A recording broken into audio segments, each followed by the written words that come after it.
Awesome. Cool. Yeah, it works. If you like it, then do that. If it were up to me, Yeah, it's recording. I'd take a train and see the world. I'd never stay in one place too long. Because there's this thing in me, I guess it's my curiosity. I gotta know you're really out there looking for me. 'Cause I never wanted to believe you could save me. I never thought much about you, always thinking about me. But I hear you're looking for me now, and I've tried to stay away, but somehow you found me.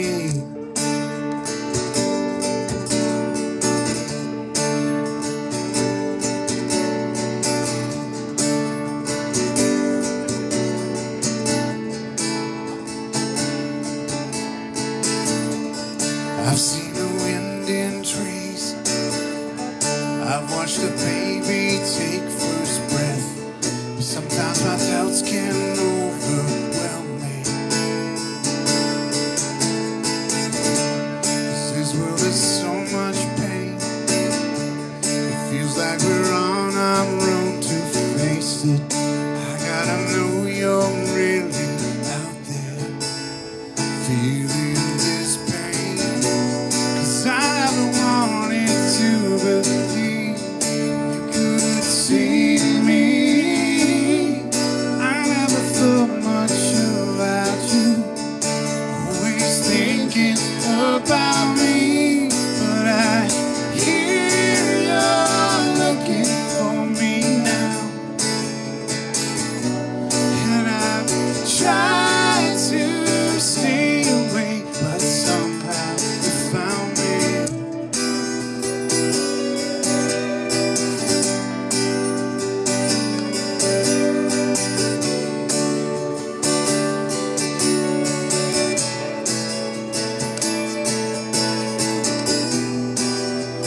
And all my life I've been searching, and my granddad told me, boy, you best believe. 'Cause it's our faith that makes us stronger. We're holding on to something we can't see. 'Cause I never wanted to believe you could save me. I never thought much about you, always thinking about me. I hear you're looking for me now, and I've tried to stay away, but somehow you found me.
everybody.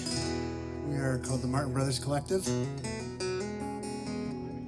And this is a song called I Love You that we wrote. And we released it on Valentine's Day this past year. It was our first video. You always knew I'd come running back to you. And in these days, all your selfless ways make you stand out in a crowd.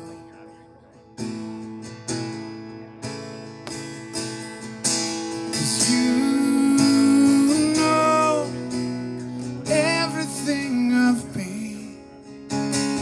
You calm the waters in my sea.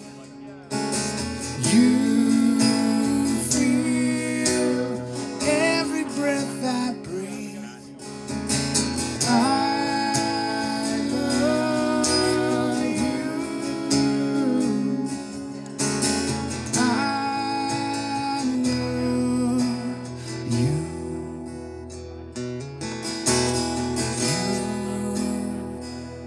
are always there, standing just ahead of me. And in these days, I want everyone to see that you're the better part of me.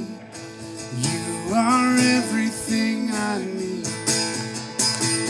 You know everything of me. You calm the waters in my sea. You feel every breath I breathe. I love you. I love you.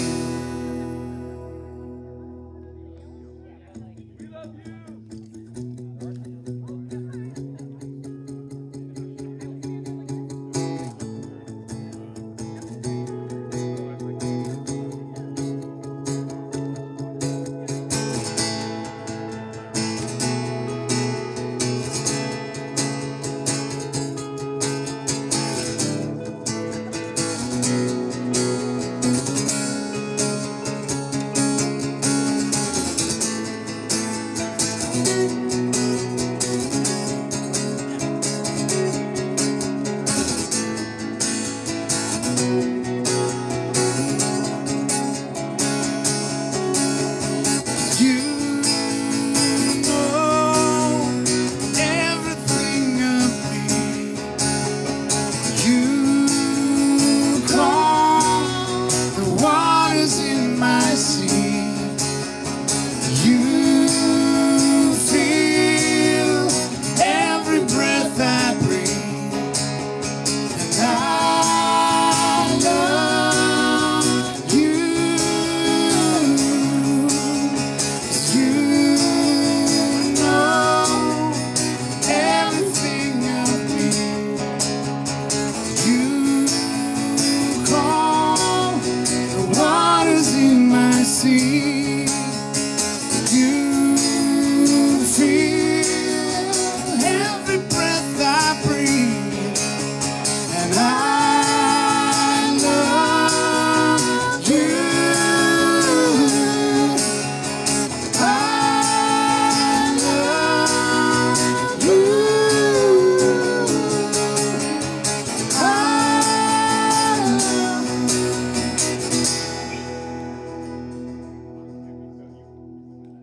Yeah. Thank you. Thank you very much. This is Is it all right if we play some originals? That's okay. Yeah. Thanks, John. This is a song called "Waiting for You." I'm actually doing a wedding next Saturday, and I'm singing. They asked me to sing It's kind of cool when the people getting married request one of your songs. So they asked me to sing this song.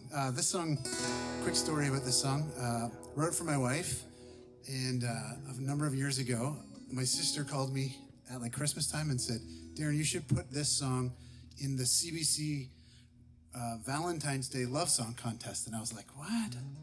I may be a musician, but I'm really shy, and I'm not going to contact some radio station and ask them to put my song in their blessed contest.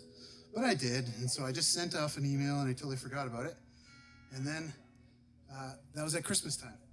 And on Valentine's Day, I was cooking some food, and my mom called me and said, Darin, did you hear it? And I was like, Mom, you got to give me some context here. What are we talking about? She said, your song, it was just on CBC radio. You came second place. I was like, you're kidding me. I totally forgot I sent that email. She said, yeah, you're runner-up for the love song contest for CBC radio. And I said, well, that's really cool. So I said, so by the way, who won it? And she said it was a choir from Winnipeg. So I was like, one guy and his guitar versus a whole choir from Winnipeg. Not bad, not bad. This is Waiting for You.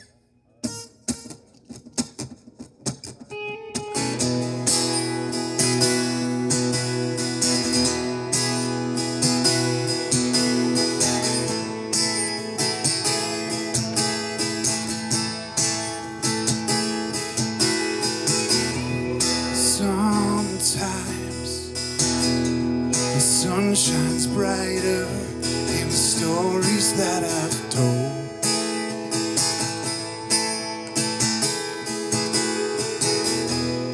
With my imagination, the tale gets tinged with gold.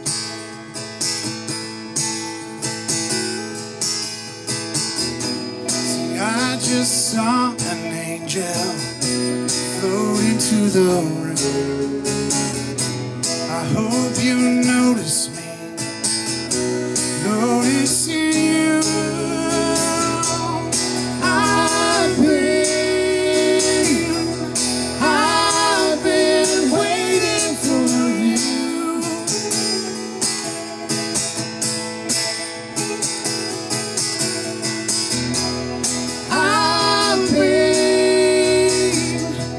I've been waiting for you.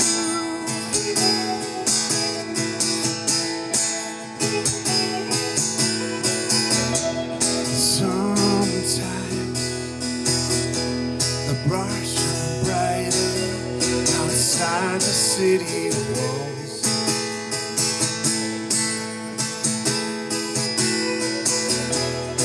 Sometimes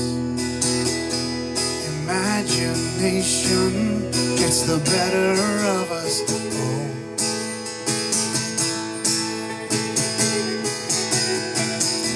See, I've been praying that you would walk into my life, but I did not imagine that you could be mine.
Thanks, guys.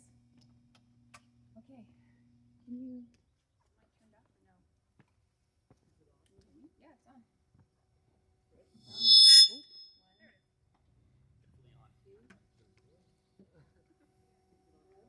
Yeah, it's on, but it's not working. That's okay. We can use a different one. Check 1, 2. 1, 2, 1, 2. 1, 2, 1, 2. Got it. We got it. Green. Yeah. Check 1, 2.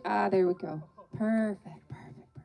Hi, guys. We're so happy to be here again with you. And I get the privilege and the honor to introduce my new friend, Alison, who is a clinical social worker and a therapist. Did I get that right?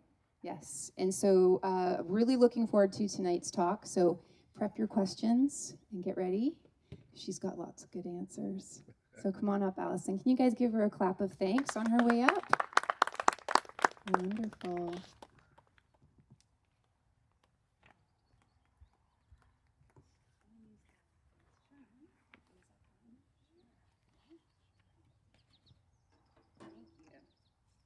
Hey guys. Hello. It's good to be here. So my name's Alison. My last name's Buchan. People often call me Buchan. I am a social worker and I work in Oakville, and I'm really pumped to be here. I am grateful in my practice to work with so many people who are courageous. And in my practice, it is people who are coming to see me because they're experiencing pain of some sort. And when we experience pain of some sort, what do we typically want to do with that pain? Yeah, like not feel it, right? Numb it. In some measure, we all numb it in some way. And if you think, well, I don't really numb it, Alison, you probably know someone who does. And some people numb it so much that it has some pretty devastating impacts on their life. So I thought today it would be good to talk about addiction and mental health and COVID. How many of you know someone who has some sort of compulsive behavior that you could call an addiction, but it's not an addiction, it's like sure getting in the way of their life? Yeah, okay, 1 in 5 people have an addiction. Is anyone shocked by that? No. Okay, even Christians? Yeah. So I'm super stoked that we are sitting here and we're talking about this. And I'm going to talk about attachment, then I'm going to talk about the brain, and then I'm going to talk about addiction and how it works with attachment in the brain, and then I'm going to talk about COVID. I'm going to stick some COVID in there. At any point, guys, there is lots of space to take up and to ask questions, or we'll wait to the end, we can ask questions. But I've been doing this work for over 25 years, even though I look 18. And so I can definitely chat with you about whatever comes up. Okay, so the cool thing about God is that he wired us for connection. He actually hardwired us. Not only do most of us like people, we can generally say, I enjoy people or I enjoy the people I like, but we actually are hardwired for it. So that means that any of you, before we're gonna start, any of you doctors or biologists? Excellent. Okay, so my explanation then might actually make a lot of sense. So if you think about our nervous system, we basically have a spine, and the spine goes up to our brain. And the way that it works is God has actually wired our brain to work with our heart. So our brain to work with our body. And most of us actually will think that we live in our head most of the time, and we don't necessarily live in our body. So when it comes to attachment in our attachment system, human infants are born totally helpless, and they're looking to a parent to figure out what the world is like. When an infant starts crying, what do they do? Or what does the parent do if an infant starts crying? They start crying too. So a parent will actually often soothe, they'll look at, they'll watch, they'll bounce, they'll figure eight rock, right? They're gonna do something. That is called co-regulation. The child then learns, I can bring myself down and I can be soothed and I can stop crying. Now, when we actually are in close connection with that caregiver, over time, we get this blueprint in our brain that says, as I grow older, as Alison grew older, she was able to actually regulate herself in a way that if she didn't have her mom and dad there, I could manage it, right? So I hated public speaking when I was a kid, but I was able to regulate myself because I knew it was going to be over at some point and crying wasn't cool. in front of a whole group of people. So that is called your vagus nerve. So your nerve that goes up here all the way to your brain is what regulates what your body is feeling and how your brain manages that. So that's called our social engagement system. I'm just trying to, so there's 4 S's of secure attachment. When we're seen, when we're soothed, when we're feeling safe, and when we feel secure. When you're hanging out with a group of people that you don't really know, how quickly does it take you to know if you like someone or if you feel safe with them? Does it take like 5 minutes, 10 minutes? Yeah, it takes like a split second, right? That's how amazing our body is wired. We can typically say, that person reminds me of my Aunt Fran, I don't like her, I feel unsafe. Or I just, for whatever reason, feel like this isn't a safe person. So that is our vagus nerve working for us. What happens is we have, I really wish, okay. So if you're looking at the brain and the spinal cord comes up here and it attaches to the lower part of your brain called your reptilian brain. That's your fight, flight, or freeze. That comes up to your limbic system, which is where your emotions are. That comes up to your prefrontal cortex, which is where you think rationally and you problem solve. What you want to do is have all 3 parts of your brain working together to help you feel safe. And that then will feed back to your body and say, you are safe. You don't need to run away, fight, flight, or freeze. Now, when we get really, really dysregulated or attachment feels unsafe, we tend to go to a place of reaction. So why does attachment matter so much? It matters. I have one quote saying attachment in relationships is the major way that the brain actually develops and changes. And that feeling safe and secure with other people is the first requirement for good mental health by Susan Johnson. So when we're living in our limbic system, the part of our brain that says, I don't really feel safe or I feel activated, we move from flow. If you can imagine there's like a hill. When you're in flow, you're like Darin Martin. You're chill, you are grounded, you are peaceful, you are connected. Safety feels like connection with people, feels like connection with self, feels like connection with God. I can feel it. When I'm feeling dysregulated, I can pray, I can talk, I can breathe, and I can bring myself down. I move from flow up to what's called fix, which is fight, flight, or freeze. When I'm in fix, safety, I only find safety by action. So when you're feeling a bit nervous sometimes, you think, okay, I'm going to run away, or I'm going to do this thing over here, and if I busy myself, then I won't feel so anxious. When we're in fix, we're basically saying safety is an action, and when I do it, it brings me down. If that doesn't work, if action doesn't work, we go even higher to collapse, which is I can't fix it. Safety is in disconnection. During COVID, what happened was it was the perfect storm of all these kind of negative pieces, which was a strained healthcare system. You were with nurses in hospitals that were taking fewer and fewer people. There were economic issues. People were losing their jobs. There was unemployment. Mental health issues became worse. If you had a pre-existing mental health issue, a lot of people really struggled with that. If you didn't have a mental health issue, you were noticing maybe I'm feeling more depressed or more anxious than I used to feel. Social issues were coming up. I had to distance from people. My regular routines changed. All of that took us away from connection from people, connection with self, and even connection with God. So that is this perfect storm for the addiction world. Addiction is, by definition, it's not a character flaw. It's actually the way your brain tries to ground you and bring you back to safety. By definition, addiction is chronic, progressive, relapsing, treatable brain disorder. So when I say it's chronic, I'm getting you guys to participate because it's like I feel like I'm in a group of friends. So what does chronic mean? Ongoing, yes, chronic. So like diabetes, right? Ongoing, we have to manage it. Progressive, what does that mean? It gets worse over time. Yeah, so it's ongoing, it gets worse over time. Relapsing, what does that mean? That's right, like snakes and ladders, right? We hit a snake, we go back to it, we come back to the old behavior. And brain disorder, that is a new piece. Why are we calling it a brain disorder now? Because it changes the way our brain is wired. So what was happening is our brains were starting to adapt during COVID more and more and more to find safety by doing compulsive things. One huge one is internet use. On the internet, not just social media, pornography, purchasing sex, all of those things have skyrocketed.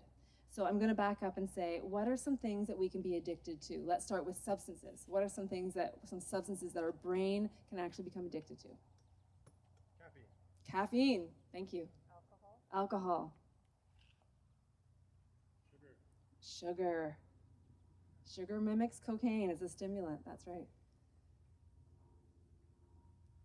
Any of the illicit drugs, right? Cocaine, benzo, ketamine, mushrooms, cannabis, which isn't illicit anymore, crack, inhalants, ecstasy, crystal meth, right? Cigarettes, nicotine is one. This is just an interesting fact, what is the most used substance in Canada by the most people? What do you think? Legal or illegal? You get anything, it can be anything, but it's mood altering. Weed, someone said? Yeah, that's a good guess. Food. It's actually the first guy. What did you say up there? Caffeine. Caffeine is the most utilized drug of choice. Why are people with caffeine addictions not going to treatment centers? So good. If you missed that, it's because it's so good. It's because we're not being pulled over by the cops because we're drinking too much, right? We're not missing work because we're drinking too much. So we know that caffeine addiction isn't as extensive as if I had a stimulant addiction, which was much more devastating. What are some compulsive behaviors that we can get addicted to? Shopping. Sleeping. Eating. Gambling. Sex. Online and human. Shoplifting. Working. Compulsively working, the workaholic. And as I said, what's been exploding is internet use, social media, gaming, and pornography. Those have been exploding. Eating and relationships are also that. So what is actually going on in the brain? This is what's happening. As we become less connected to ourselves and other people, our brain is saying, how do I regulate what I'm feeling, right? I'm going up that hill, how do I regulate? So you think, I want to use, or I want to do this thing, and that will immediately give my brain a hit of something that makes me feel good for a short period of time. What happens is in your limbic system, you think, I'd like to use pornography. I'd like to gamble. I'd like to scroll again on social media, scroll again on Instagram or TikTok, whatever it is. I have a daughter who's 18 who actually takes her phone and hides it like in the attic while she's doing homework because she can't trust herself to not be scrolling through TikTok. So what's happening is your brain says, I want to do this thing. In your limbic system, it comes up to your prefrontal cortex, and I might think, I shouldn't use cocaine because I have no money, or my husband's going to find out, or I have to parent tomorrow, I have to go to work, or I'm going to have a hangover, or whatever it is. That's called your stop switch. It will say, no, you shouldn't use for whatever reason. Most people would say, I'm not going to use. When it comes to social media, there's fewer consequences. So what we're seeing is, as a milder compulsion, more people are getting hooked on it. And so you might decide, it doesn't really matter. I can sleep an extra hour tomorrow. I'm not in school anymore. No one's going to know. And so you go then to the part of your brain that says, that feels good. What happens over time is this highway from here to I'm using and feel good, it's a long way to go. So your brain rewires itself. Instead of having that stop switch that says, I shouldn't be doing it anymore, I'm just doing it. How many of you pick up your phone and start scrolling without even noticing you're doing it? Yeah, it's just, and maybe your parents or your boyfriends or your friends are saying like, come on, we're together. What are you doing? Aren't you thinking? This is the thing, friends. You're not thinking. You're taking your prefrontal cortex offline, and you're just doing this instant gratification that actually makes you feel better for a short period of time. So in recovery, it's actually all about recovery, or stopping the compulsion is not about abstinence only.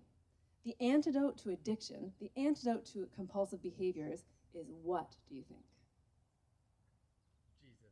Jesus. Did you go to youth group?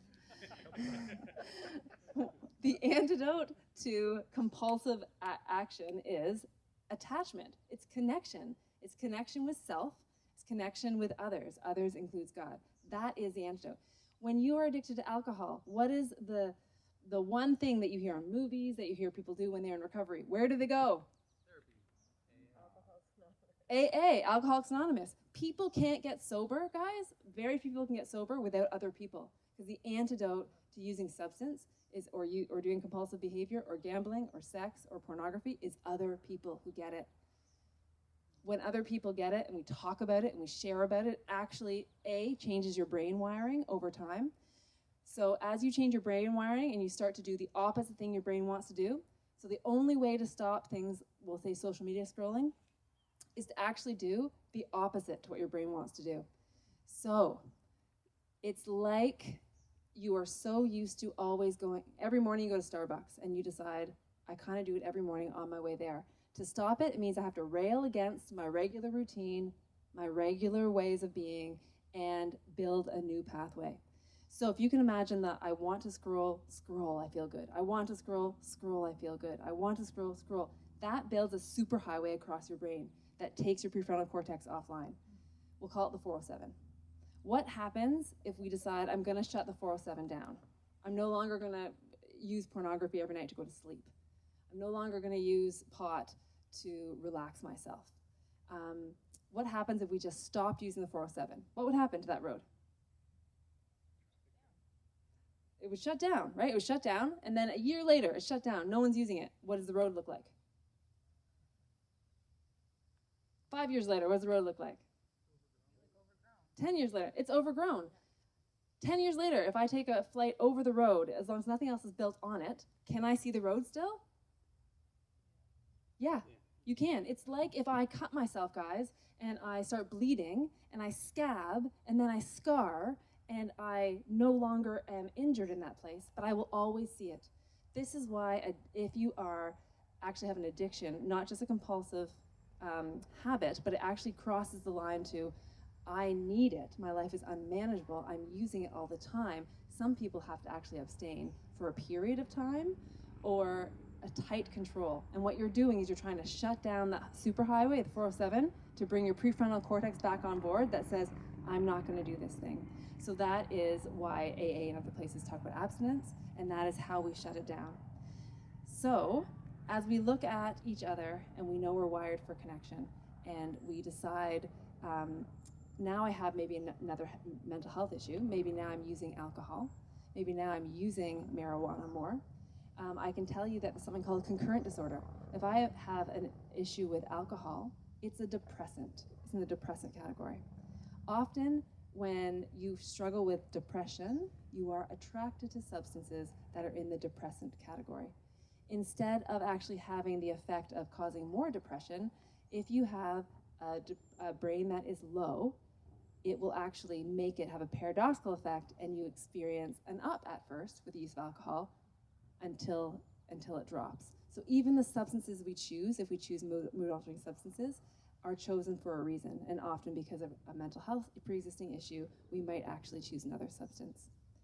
So I'm going to pause here and kind of take a moment and ask, are there any questions about attachment, addiction, a specific type of addiction, the brain, community? So I'm going to take the mic and walk around so everybody can hear the questions. Let me just get this over you. And then we're going to turn it into this mic. Sorry. This is stuck.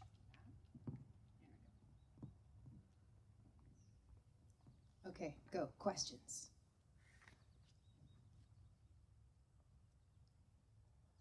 Not everybody at once, just one at a time, please. Cyril, you want to start? Okay.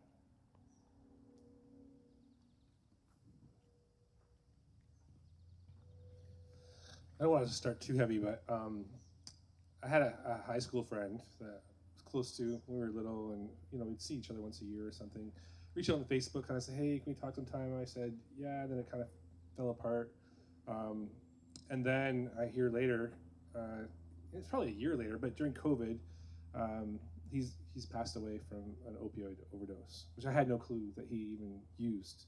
I guess I'm wondering, like, if attachment is helping with a cure, how do we, I guess, look for signs, or what's the right way, to work through that? Like, a few of our friends, are feeling a little bit of guilt of that, and part of it is like, could I stop him, could I not? And it wasn't just me, but we're also, like, I think with COVID, we were out of each other's lives too, so we weren't able to really know the depth of it, right? I knew he had drank a bit and stuff, but I had no clue about that. And so I'm just wondering, you don't want to be spies necessarily on your friends, but how do we help fill that attachment, and how do we look for the times where we can step in? Yeah. Is this working? Hello? That's not probably right. Is it this one? Hello? Yeah, this one. Oh, yeah. Hello? Hello? This one? Okay. First of all, Cyril, I'm really sorry to hear about your loss of your friend. So that is the thing, when someone becomes so full of shame, we often push things underground. In COVID, there has been a lot of loss in the self-help community because even self-help groups, NA, CA, AA, you weren't able to meet in person. So there's been a lot of loss. So the first question around, I think, how do you connect? How do you actually reach out? COVID made it very hard to reach out, but asking, I think it was Roxanne a couple weeks ago, someone asked her a question. I thought she had a great answer, and that was to say to someone, hey, how are you doing? Can I ask you how you're doing? And if you're not in the space now to talk, can we make a time to talk? You're important to me. Or I'm noticing that as you become more and more addicted or more and more compulsive, you withdraw more and more.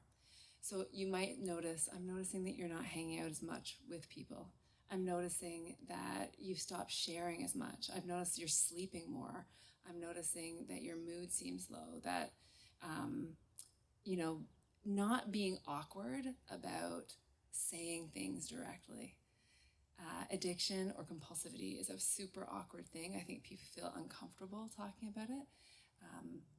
And if it's not me, I would love to create a space or help you find a space to chat more about this.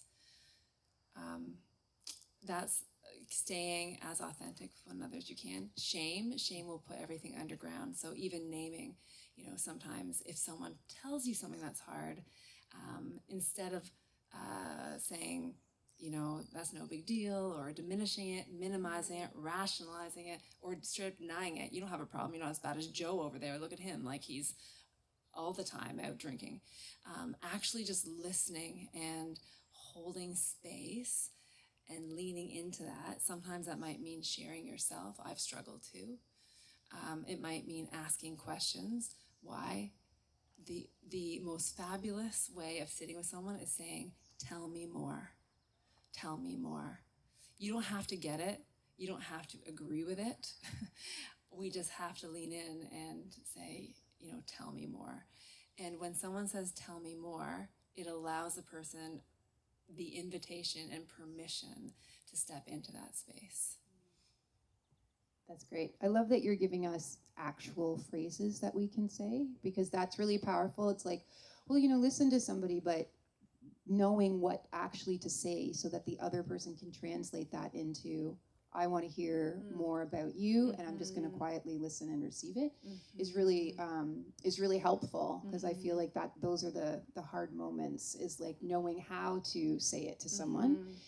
And so sometimes it can be hard, just like, I've had situations where maybe I've been trying to talk to somebody and be like, I've noticed this or this, and there's like a backlash. Like sometimes people are they're immediately defensive or angry, or like people have, you know what I mean? There can be really extreme reactions to things like that. So when we're trying to approach somebody who's like a friend, a peer, right? It's just totally different when it's like maybe somebody younger or somebody you're mentoring. But if it's just like a peer, and how do you prepare yourself for Like, I feel like I really need to say something, but this person might not take it well. Yeah. And then where does that leave you after? Like, that's how you're feeling, right? It's like, well, what if I say this and then the person doesn't receive it the way that I expect them to?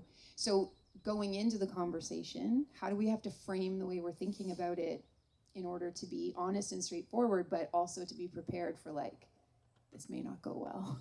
Yeah. Or at first. Hopefully it goes well, but. Yes. And I think that that's a good point at the end there, Dagmar, that I think that we're more scared that things are going to go well, so we hold it. Approaching someone from a space of, I might not get it, tell me more, I can only imagine, that sounds hard. Those open-ended ways of being. There's actually an acronym called OARS, OARS, and none of those actually represent I know it all and I can give you the answers. O means open-ended questions. So when you engage someone to say, hey, like, how's your summer been? Meaning it's not a yes or no question. Sorry. A, OARS, open-ended questions. The next one, A, affirmations. Wow, you're strong. Wow, that must have been a lot. Wow, how courageous to be telling me this. I'm so grateful for you. Affirmations, affirmations, affirmations. R, reflection. You literally don't have to know the answer. If someone says, I'm struggling, reflecting back, man, so you're telling me you're struggling? That's it. They say, I really am. I feel really disconnected from God. Man, that must be hard not feeling God. You're just reflecting back what they say in some measure, which allows them to open up a bit more. And the last is summarizing. So at the end of talking, being able to say, this is what I'm hearing you say.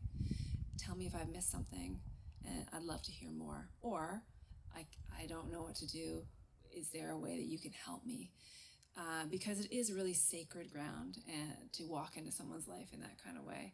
And it's an honor to be a part of someone's life. So open-ended questions, affirmations, reflection, and summarizing is a way to tread lightly and honoring what they're bringing.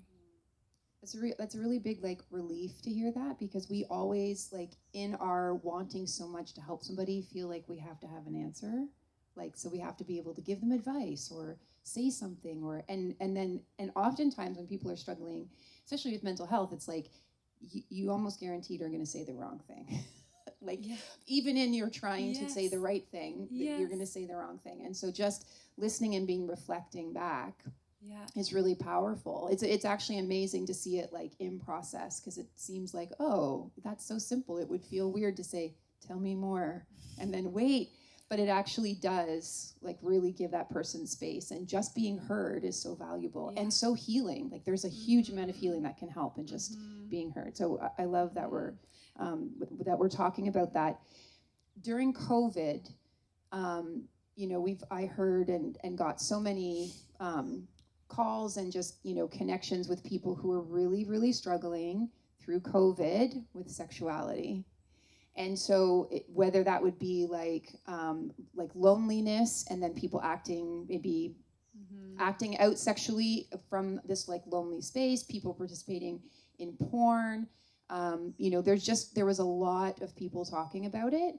And so, and now we're kind of coming out of that, hardcore quarantine, hopefully not going back in. Jesus, hear our prayer. Now that we're kind of coming out of that, so if people have been sort of, like, having some of those behaviors, maybe not to the point of addiction, but, like, more than maybe they feel healthy about, they're uncomfortable with it, it's not really in sync with, like, their faith walk. Like, what advice would you have for us as we try to, like, move forward in this new space, but kind of still maybe having some of these lingering things that maybe took over a little bit too much during COVID? Yeah, that's a great question. If I can go backwards for 1 second to the last question, to also say, even as a therapist, I've been practicing. So I've been doing it for over 25 years. It's like what I'm trained to do is to listen to people. So you guys get to be beginners. Everyone does. And even myself, I will sometimes come back weeks later and say, you know what, Sally, I think I missed you last week. I think you were saying this. do you want to talk more about that? Like, to actually loop back and say, I think I missed you, can be really validating for the person that you're speaking to. Yeah, as COVID lifts, we're seeing as the fog lifts, there's kind of this devastation of people trying to make connections and feel better, and pornography use is through the roof. And so is casual sex, right? And so is purchasing sex. So I'm forgetting your question. Your question was, how do we, like, maybe what are some like things that we could do as we're moving out of that space? Like, so if those things were kind of taking over for people, what advice would you have, or what guidance would you share with us? So often what we're doing when we're acting out, is what it's called, is we are trying to not feel things. We are pushing it down by being compulsive. So even though it's hard, if you're the one who's struggling with it, it is, how do I figure out what's going on underneath? And that is where you might talk to a friend, be super courageous. Courage, by the way, is Latin for heart. Cur is heart. So courage means to speak from your heart. Truly, it's what it means. So to actually sit down with someone, a pastor or someone else, and say, I'm struggling with these feelings. If you're noticing this is devastating in a relationship, talking to a professional could be helpful. There are, if you're going to get, very specific, if it's pornography, there's internet filtering sites. One's called Covenant Eyes that you can install on your computer that can keep you accountable to where it is that you're visiting, what websites. And there's a guy named Dr. Patrick Carnes, and he is the forerunner in sex and love addiction. You can Google him, and he has a lot of articles and a lot of compassion. One of the most brilliant men I know of. He himself is in recovery, and there's something called Out of the Shadows. It's a great book. So if sex or love is the compulsive thing, meaning I feel better with the chase, or when I see the naked body, or when I'm doing the thing, masturbation, being able to actually read about it, normalize it, reach out. There's also SA meetings, Sex Anonymous, or SLA meetings, Sex and Love Anonymous meetings, that you could, depending on how comfortable you are talking to your friends, your community, but there is always people who get it in the rooms. So you can go there as well. I can ask more questions, but anyone I else? Make sure I'm not just like talking. Yeah, there's 2 questions. Great. There. Sure. Thanks, Dylan.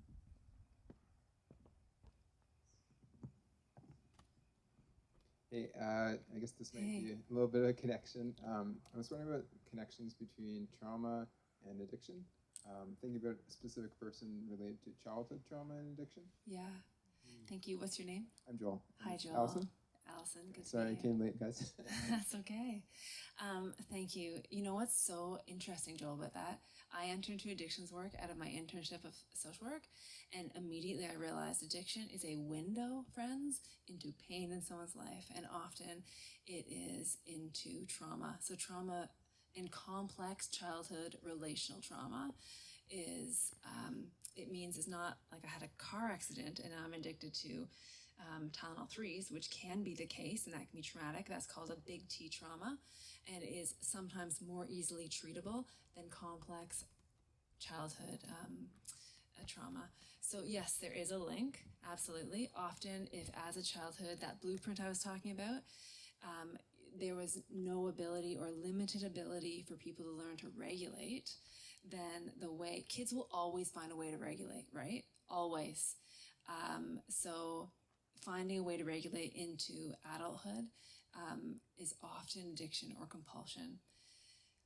So looking at supporting someone who has this kind of what's called a concurrent disorder, both things are happening at the same time. Often the triggers are going to be around relationships. So in a relationship, preoccupied with relationships, fear of abandonment, fear of more pain. These are folks who don't have secure attachment, what's called secure attachment. They often have insecure attachment, avoidant attachment, anxious attachment. So supporting them in ways that might be helpful would be spending time with them, allowing them to talk if they want to. However, also knowing that there are some professionals that could be helpful, helping them connect there. There are some amazing books. Bessel van der Kolk, Bessel. Do you know him? Body Keeps Score. Body Keeps the Score.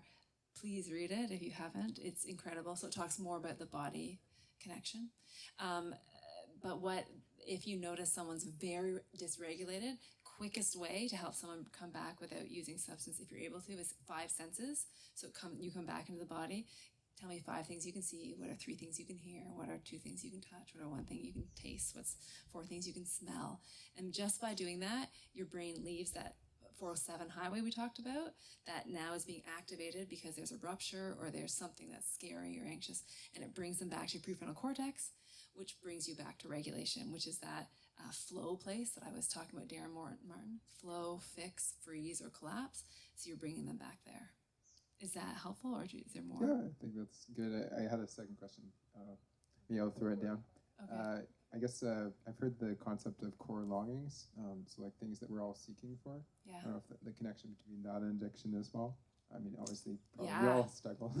Core longings, yes. So we often, especially if you've childhood pain with attachment figures like mom or dad, those are the deepest wounds often. And what can show up in us is an unintegrated part, often childlike parts that feel that they need care, but it's not your most adult wise self. So sometimes if you notice, I'm a therapist, so I can work with these different parts. You are not, I'm assuming, Joel.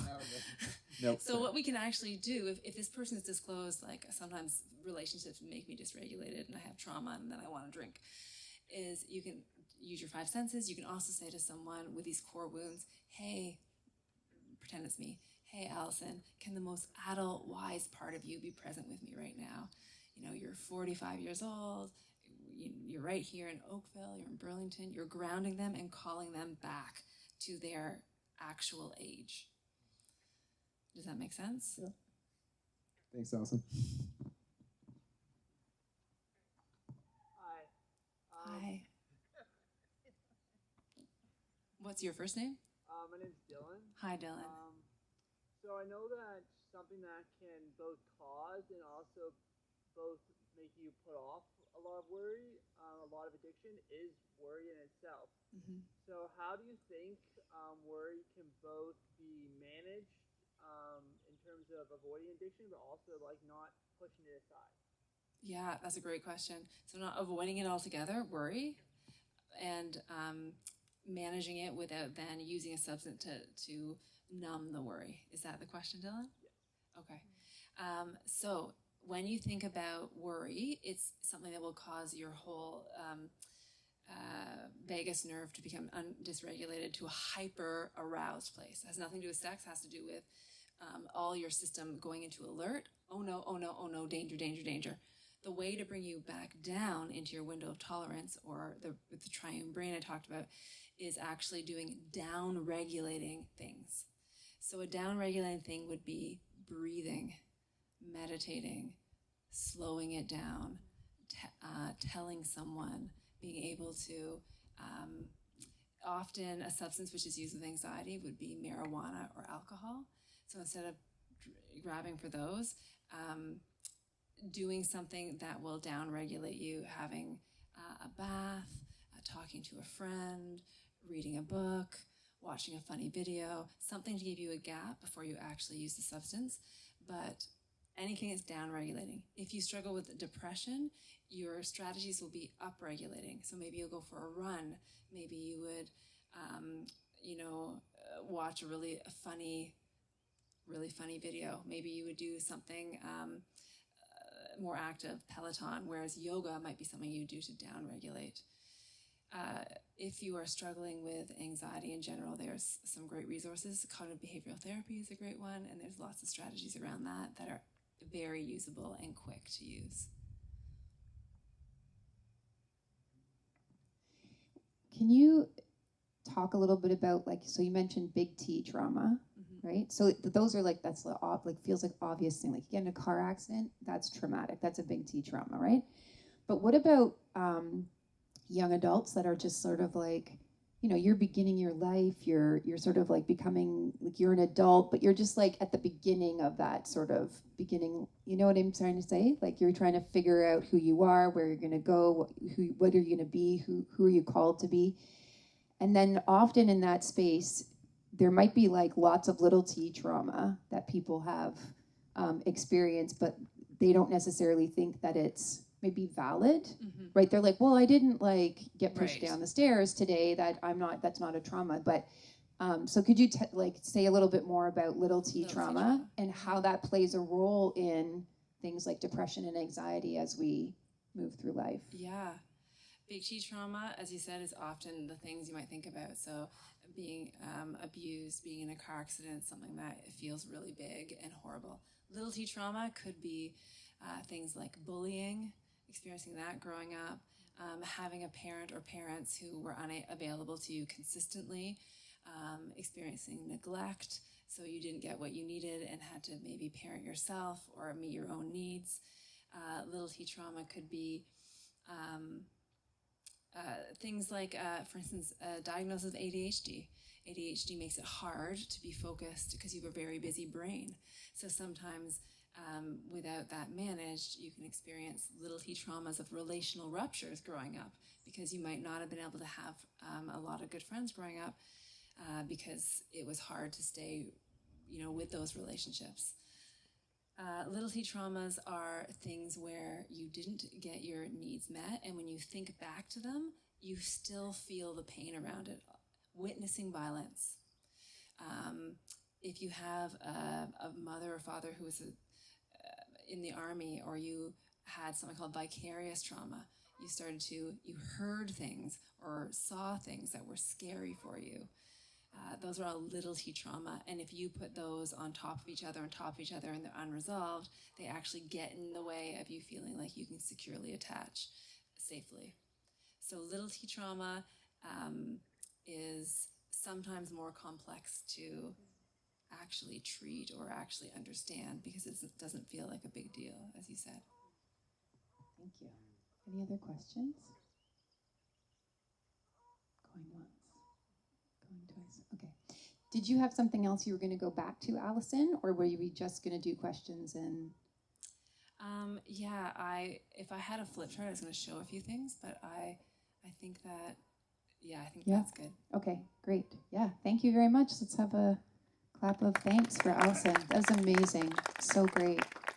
And it will be up on YouTube, so if you want to go back and refer to some of the resources or some of the techniques that Alison shared, you can check it out on our YouTube channel. Awesome. And yeah, sure. So during COVID, I've talked to quite a few mental health professionals or have sent people that direction, and they were overwhelmed. So I guess the question I would have, because I know that there's some of our people that are in university that would like to potentially get into your profession. What do you do for your own, what do you do to recalibrate yourself so that you can be as best as you possibly can for other people? That's a great question. So that is having some emotional boundaries, tucking myself in. I can tell you right now that I run.